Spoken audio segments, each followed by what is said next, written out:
Hello again. It's good to see you. I hope you're enjoying our class. I'm excited to give you another lecture today, some more skills that we can practice together tomorrow. Today we're looking at vocabulary and dictionary skills. Whenever you read a passage, you'll probably find some words that you don't know. Even I find vocabulary words I don't know as I'm reading something. So this is an important skill to have. Knowing what to do when you encounter these words that are unfamiliar. The first thing we try to do is to guess the word from the context. From the context, we can usually learn two important things. First is the part of speech. So whether it is a noun, a verb, an adjective, etc., you can at least understand this from the sentence. You can also often understand the general meaning from the words around the word you don't know and the sentences around it. So these are the two things that we can often learn from the context. More specifically, you can find out maybe a word that's similar to the word that you don't know, or a word that has the opposite meaning. Those are some things you can look for. So, if I read this sentence, Sandra didn't understand everything the man said. He was speaking too quickly. But she got the, and I see this word, I don't know, gist or gist, I'm not really sure, I don't know what this word is. But from the sentences around it, I can guess that it means, let's see, Sandra didn't understand everything. And then we have a but, so that shows a contrast. So she didn't understand everything, but she got the, I think gist is main idea. She understood the main idea from the man. So we can guess the meaning from context like that. Of course, this doesn't always work.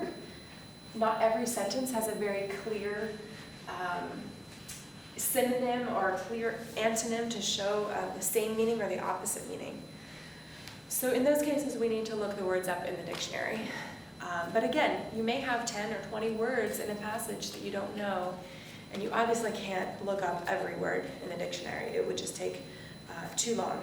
So how do we choose which words to look up in the dictionary? The most common words, definitely, we want to look up. Our list of 500 most common words that we use in writing class, those words, if you're not sure what they mean and you see them in writing, you should definitely learn those. Also, any words that you think are going to be most useful for you. For example, if it's necessary to understand the passage,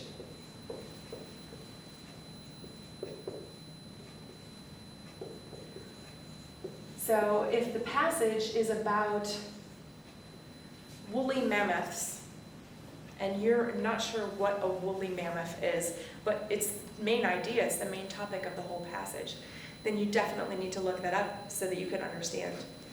Other things, if you've seen it before, and you're likely to see it again, right? If you've seen it many times already, but you're still not exactly sure what it means or how to use it, you'll probably see it again, and you should look that up too. And then words related to your subject in school, or to your job, or your interests, your hobbies. So if it's something that interests you, maybe your classmate wouldn't look that word up because it's not important to him, but to you it is important because it has to do with your interests or your hobbies. So those words you should look up too. These three things, necessary to understanding the passage, if you've seen it before and you'll likely see it again, and if it's related to something that is important to you, your subject, your job, or your interests. So how do we do this when we're actually reading a longer passage? There are a few steps we want to take. The first one is to read the passage all the way through. Do not stop. Just read it through without stopping, even if you don't understand some of the words. you'll probably still get the main idea or the gist of the passage without understanding those words. The second thing you want to do is read it again. And on the second time, every time you find a word you don't know, underline it. Don't look it up yet, don't worry about the meaning, just underline it so you can find it again and come back to it. Third, after you've finished reading the passage the second time, we're going to use the context to guess the meanings of the words that we underlined. So we'll use our context to guess any words we underlined, if we can. And for the ones we cannot guess, we'll decide if it's important.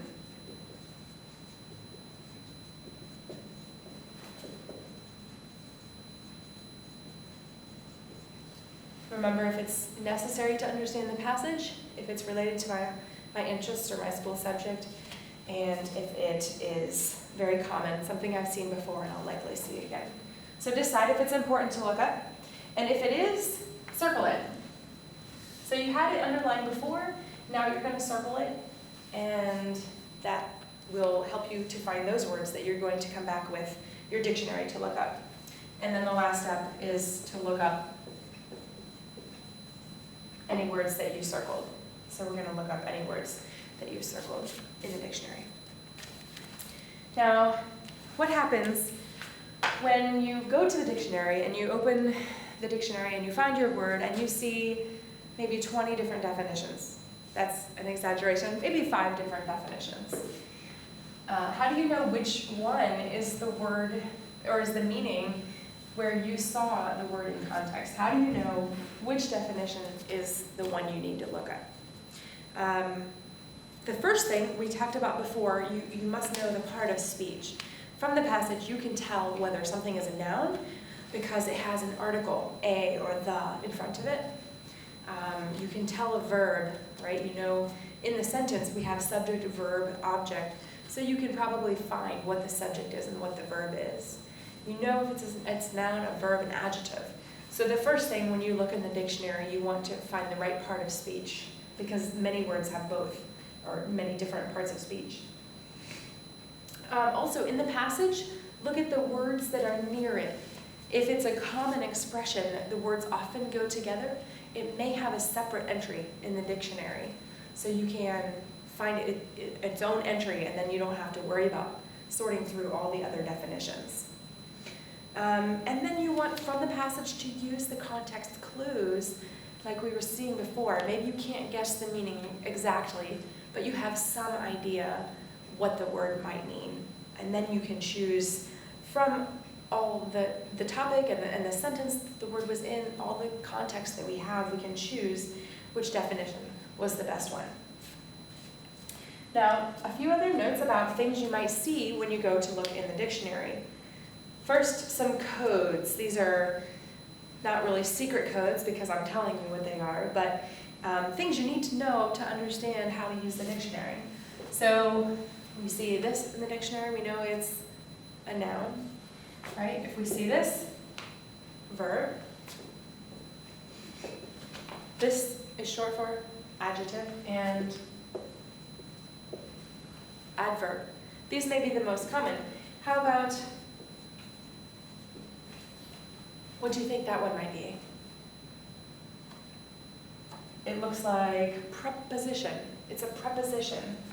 And then we have a pronoun.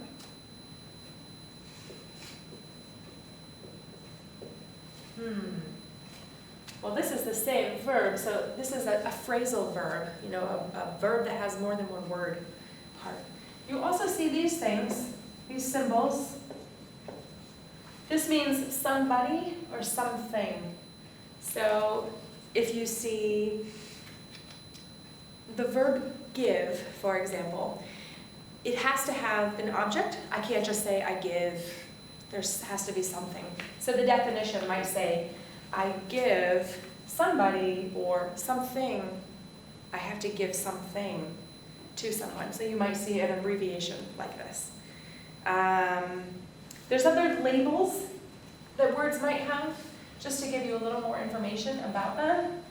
You might see if it's described as formal, So it's something you'll see in writing probably, and maybe in a speech or a formal speaking, but not in everyday English, or informal. Is the opposite, something you use every day, but it's not very formal, so you probably won't see it in writing or in a formal situation like president's speech. They might not use this type of word. You might see something described as old-fashioned. This is something maybe my grandmother would say, and it's still a word I know, but I would never use it today. It just sounds very old-fashioned. And then there could be some specific uses, words that are technical. Or maybe a word that we use every day, it has another meaning that's only used in a very technical way. So that probably isn't your definition unless you're reading a technical report or something. You might see law, a word that's only used when we're discussing law or things lawyers do in courtrooms. You might see literary, means related to literature or writing. And then you might see something that describes it as British or Canadian. So it's something maybe in America we don't use this word for this thing, but in Britain or Canada you might. A few more codes that you need to know.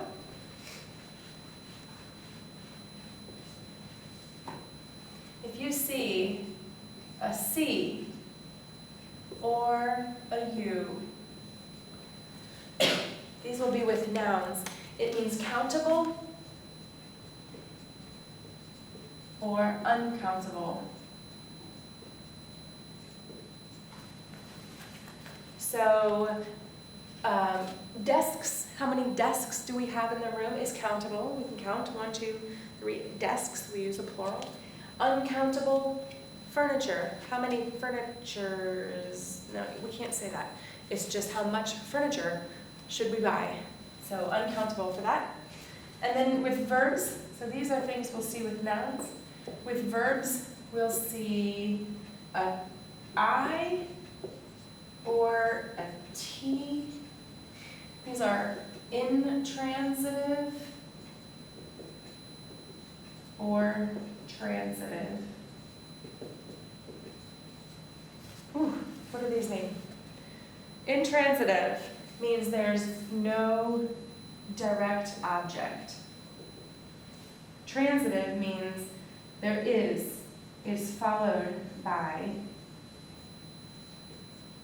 a direct object. So in my earlier example of give, you do have to have an object, give something. You can't just give. So that one would have a T next to it in the dictionary. Sometimes it'll have I, comma, T. It means both. It sometimes has a direct object and sometimes it does not. So it can work either way. There might be other notes in these brackets that say not in progressive. So verbs like hate or know, we don't say I am knowing a lot. I know a lot. It's never used in progressive tense. So you might see a note about that. And for adjectives, it might be a note about only before a noun. You know, sometimes we have adjectives that come before the noun, and sometimes we have adjectives that come later in the sentence. And for certain words like sheer size, we can't say the size is sheer. It has to be sheer size. Or the main points. What are the main points in this lecture? You can't say the points are main. Now, main as an adjective must go before the noun, so they'll have a note of that in the dictionary as well. So, that is all we have to cover today. Remember, for vocabulary, first we're trying to understand the meaning from context. If we can't, we'll choose the most important and the most common words to look up in the dictionary. And when we do, we'll use clues about the part of speech and the general meaning to choose which definition to look at. And then all these different codes are ways that can help us understand more about the meaning when we're using our dictionary. So that's all for today, and we'll, like I said, practice this tomorrow in class. So I look forward to seeing you.